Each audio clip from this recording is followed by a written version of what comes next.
আন্তর্জাতিক বিশ্বের বেশ কিছু গুরুত্বপূর্ণ খবর দিতে চাই। একদিকে ইরান এবং আমেরিকার মধ্যে নেপথ্যের খেলা চলছে। পাশাপাশি সৌদি আরব, তুরস্ক, পাকিস্তান তারা যৌথ সামরিক জোট গঠন করে কোন দেশটিকে আসলে থ্রেট দিতে চাইছে? নানান রকম প্রশ্ন আসছে, সৌদির ব্যাখ্যা আসছে, ইরানের ব্যাখ্যা আসছে। সবকিছু মিলে মধ্যপ্রাচ্যের জটিলতা বাড়ছে, কমছে না। দর্শক, মার্কিন প্রেসিডেন্ট ডোনাল্ড ট্রাম্প বলেছেন ইরানের সঙ্গে পরিস্থিতি ভালোই চলছে। গুড। জয়েন্ট বেস অ্যান্ড রিউজে সাংবাদিকদের তিনি জানান মার্কিন বাহিনী হরমুজ প্রণালীর সম্পূর্ণ নিয়ন্ত্রণে রেখেছে। বুঝছেন কত বড় ডাহা মিশা কথা। সতর্কবার্তা উপেক্ষা করার পর একটি ইরানি বন্দরের দিকে যাওয়ার চেষ্টাকারী পানামা পতাকাবাহী একটি পণ্যবাহী জাহাজের স্টিয়ারিং গিয়ারে দুটি হেলফায়ার ক্ষেপণাস্ত্র নিক্ষেপ করে মার্কিন বাহিনী সেটাকে অচল করে দিয়েছে। হরমুজ প্রণালী পুনরায় খোলার আগে ইরান মার্কিন যুদ্ধ ও অবরোধ সম্পূর্ণ অবসান, জব্দকৃত সম্পদ মুক্তি এবং একটি আঞ্চলিক যুদ্ধবিরতির দাবি জানিয়েছে।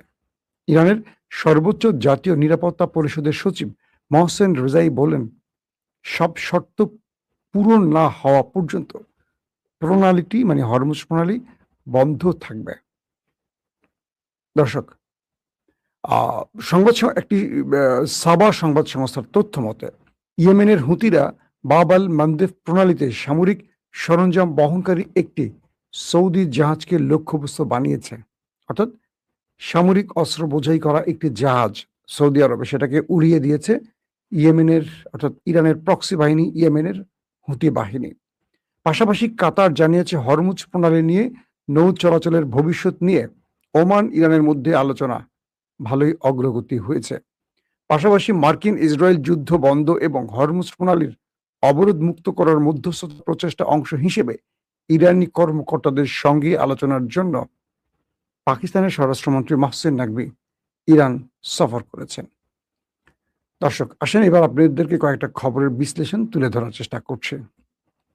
ট্রাম্প জোর দিয়ে বলেছেন যে পুরো হরমুজ প্রণালী তাদের কন্ট্রোলে আছে, এটা ইরানের হাতে নেই, এটা আছে এখন আমেরিকার হাতে। তার উত্তরে ইরানের ব্রিগেডিয়ার জেনারেল হোসেন মেহবিব মঙ্গলবার উল্লেখ করছেন যে ইরান ইরাক যুদ্ধের সময় পারস্য উপসাগরে যুক্তরাষ্ট্রের 100টিরই বেশি যুদ্ধ জাহাজ ছিল।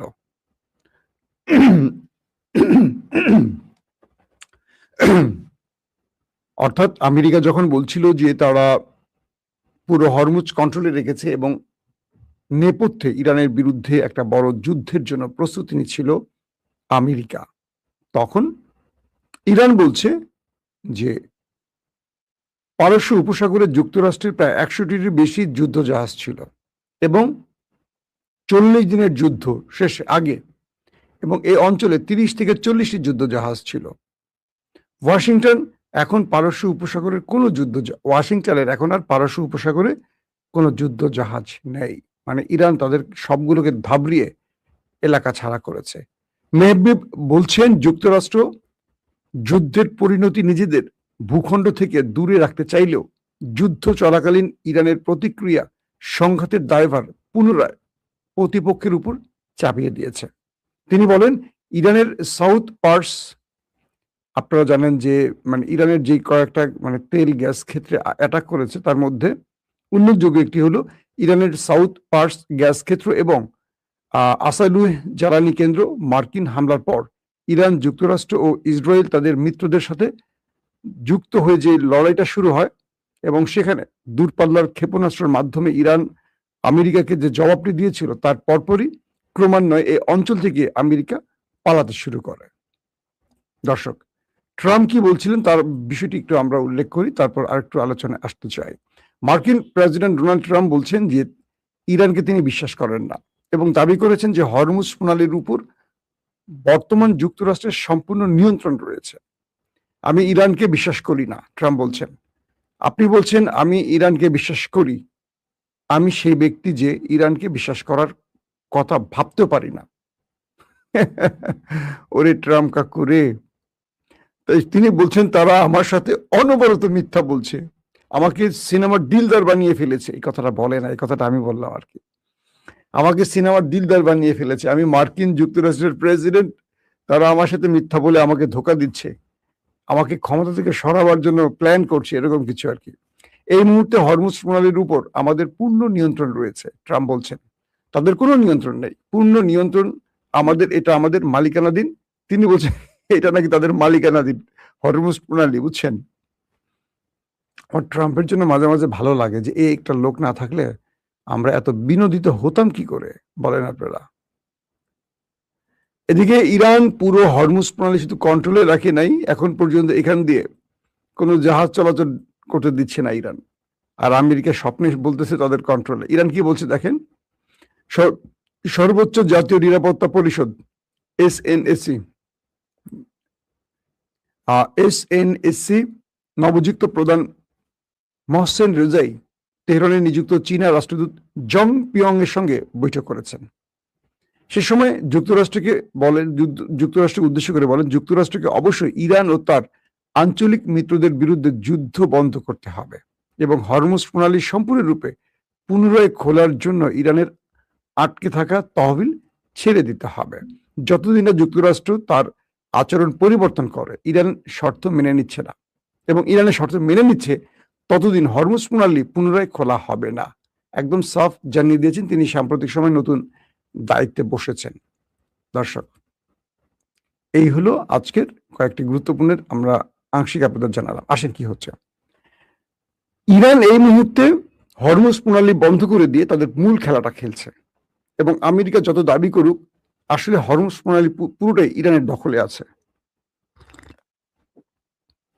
এবং যখনই হরমুজ প্রণালী দিয়ে কোনো যাতায়াত হয় ইরানের অনুমতি ছাড়া, সঙ্গে সঙ্গে ইরান সেখানে হামলা করছে এবং আমেরিকা এখানে কোনোভাবেই তার কন্ট্রোল নিতে পারছে না। হ্যাঁ, আমেরিকাও চেষ্টা করছে ইরানের জাহাজকে টার্গেট করতে, এটা সত্য কথা। এবং যখনই এই চিন্তাটা ইরানের বিরুদ্ধে আমেরিকা করছে, তখন অটোমেটিক দেখা যায় যে ইরান আমেরিকার জাহাজকে আবার টার্গেট করে বসছে। এরই মধ্যে আরো কিছু খবর আসছে এরকম যে সৌদি আরবে এ পর্যন্ত ইয়েমেনের হামলায় শতাধিক সেনা প্রাণ হারিয়েছে। মধ্যপ্রাচ্যের বেশ কিছু আউটলেট বলছে, প্রথম যে রিপোর্টটিতে এসছে সেখানে বলা হয়েছে তাদের 30 জন সেনা প্রাণ হারিয়েছে এবং 50 জন আহত হয়েছে। পরবর্তী আরো বেশ কিছু আউটলেট এবং পশ্চিমা দুনিয়ার আরো কিছু গণমাধ্যম বলছে যে হুতিদের হামলায় সৌদির 60 জনের বেশি, বুঝতে পারছেন, 50-60 যেটাকে আমরা বলি, 60 জনের বেশি সেনা চলে গেছে বিশেষ জায়গায়। এবং আরো কিছু আউটলেট বলছে যে হামলার ধারাবাহিক হামলায় তাদের প্রায় শতাধিক সেনা হতাহত হয়েছে। পাশাপাশি তাদের তেল ক্ষেত্রগুলো জ্বালিয়ে দেওয়া হয়েছে, আরামকো থেকে শুরু করে, এবং তাদের গুরুত্বপূর্ণ পানি শোধনাগার থেকে শুরু করে তাদের আরো যে গুরুত্বপূর্ণ স্ট্রাকচারগুলো আছে সেখানে হুতিদের হামলায়, তাদের জাহাজে হুতিদের হামলায়, তাদের অস্ত্রের জাহাজে, তেলের জাহাজে হুতিদের হামলায় ব্যাপক ক্ষয়ক্ষতি হয়েছে। বিষয়টা কি আসলে? যে সৌদি আরব শান্ত ছিল, যে সৌদি আরব ইরানের সাথে কোনো বিরোধে যাচ্ছিল না, হঠাৎ করে তারা এই কাজটা করলো কখন? যখন আয়াতুল্লাহ আলী খামেনির জানাজা শেষ হলো, তার পরপরই হুতিদের একটা প্রতিনিধি দল ইয়েমেন থেকে ইরানে আসে এবং তারা যখন সানা বিমানবন্দরে নামতে যায়, তখন সেই সানা বিমানবন্দর রানওয়ে লক করে দেয় সৌদি আরব এবং দুই দেশের মধ্যে উত্তপ্ততা বাড়ে এবং সানাতে হুতিদের বিমানটিকে টার্গেট করে হিট করে সৌদি আরব। পরক্ষণে সে বিমানটি অন্য একটি শহরে গিয়ে নামে। এরপর হুতিরা প্রতিশোধ হিসেবে সৌদির জাহাজকে সৌদির উপর টার্গেট করে। এটা হলো তাদের স্টার্টিং যাত্রা। এরপর ইরানের কিছু মিলিশিয়াদের টার্গেট করে সৌদি এবং আমেরিকা একযোগে হামলা করে। এর উত্তরেই ইরান পাল্টা জবাব না দিলে তার প্রক্সি হুতিদের দিয়ে সৌদিকে মোটামুটি নাচিয়ে তুলেছে। সৌদি আরব এখন হুতি বা ইরানের ভয় বলা যায়, তারা আমেরিকার বলয় থেকে বেরিয়ে এমন একটি বলয় চুজ করছে, অর্থাৎ মুসলিম ব্লক। কারণ আমেরিকা ব্লকে যখন ইরান হামলা করে, বিশ্ব এটাকে অ্যাপ্রিসিয়েট করে, তাই তারা পাকিস্তান বা তুরস্কের মতো দুটো শক্তিশালী দেশকে তাদের পাশে আনছে। এই ইস্যুটি আমাকে অনেকে প্রশ্ন করেছেন, এটা নিয়ে আমি আজকে বা কালকে আমাদের তুরস্কের কি বলে টিআরটি ওয়ার্ল্ডের সাংবাদিক ওয়ালিদ বিন সিরাজের সাথে একটা লাইভ করবো। আমি মাঝখানে একটু সফরে ছিলাম, তা 3-4 দিন কোনো ভিডিও দিতে পারিনি। অলিদ ভাইয়ের সাথে আমার টেলিফোনে বারবারই কথা হচ্ছিল, দুজনের টাইম সেট করেও আমি আসলে সময় দিতে পারিনি। তো আমি আবার কালকে আরেকটা জরুরি কাজে বের হব, চেষ্টা করব ওই সফর সময়টার মধ্যেই আপনাকে আপডেট সংক্ষিপ্ত হলেও খবরগুলো পৌঁছে দেওয়ার জন্য। কারণ আপনারা মুখিয়ে থাকেন খবরের জন্য। আমাকে অনেকেই কমেন্ট করেন এরকম যে, মাসুম ভাই আপনার জন্য খুব টেনশন হচ্ছিল, দোয়া করছিলাম, নামাজ পড়ে দোয়া করছিলাম।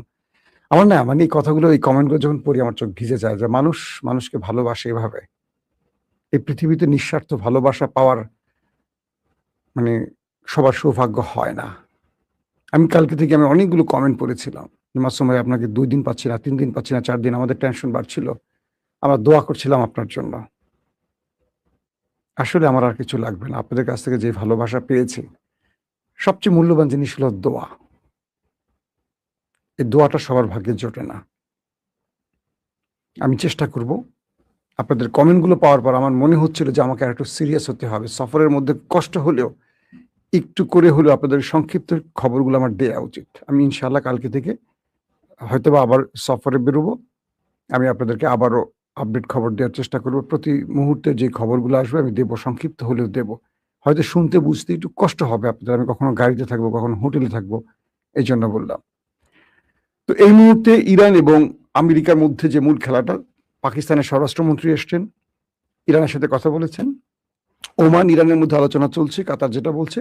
এই মুহূর্তে ইরান তাদের ৪ টা শর্ত তুলে দিয়েছে আমেরিকাকে। যেটা আমি লাইভে শুরুতেই বলেছি আপনাদের। এই শর্তগুলো যদি আমেরিকা মেনে নেয়, তাহলে চুক্তিটা আবার হবে, হরমুজ খুলে দিবে। ইরানের সাফ কথা, আমাদের যে লাস্ট ৪ টা শর্ত আছে, যদি ৪ টা শর্ত আমেরিকা না মানে, হরমুজ আর কখনো খোলা হবে না। আমেরিকা যা করে করুক, হরমুজ বন্ধ। আর আমেরিকা যদি শর্ত মেনে নেয়, এখনই হরমুজ খুলে দেয়া হবে। তো এখন পর্দার আড়ালে ট্রাম্পের বক্তব্য অনুসারে যেটা বুঝলাম, ট্রাম্প নিজেই বলছেন ইরানের সাথে আমাদের আলোচনা ভালোই চলছে, যদিও আমি ইরানকে বিশ্বাস করি না। এটা হচ্ছে মার্কিন প্রেসিডেন্ট ডোনাল্ড ট্রাম্পের বক্তব্য। বিশ্বাস না করলেও আলোচনা চলছে। তো আশা রাখি একটা ভালো রেজাল্ট আসবে। দর্শক, আমি চাইবো নেক্সট ভিডিওতে দুপুরের যে বা বিকেলে আরেকটা ভিডিও লাইভ করতে, সেখানে বাংলাদেশের ইস্যুগুলো নিয়ে আসবো। যারা বাংলাদেশের খবর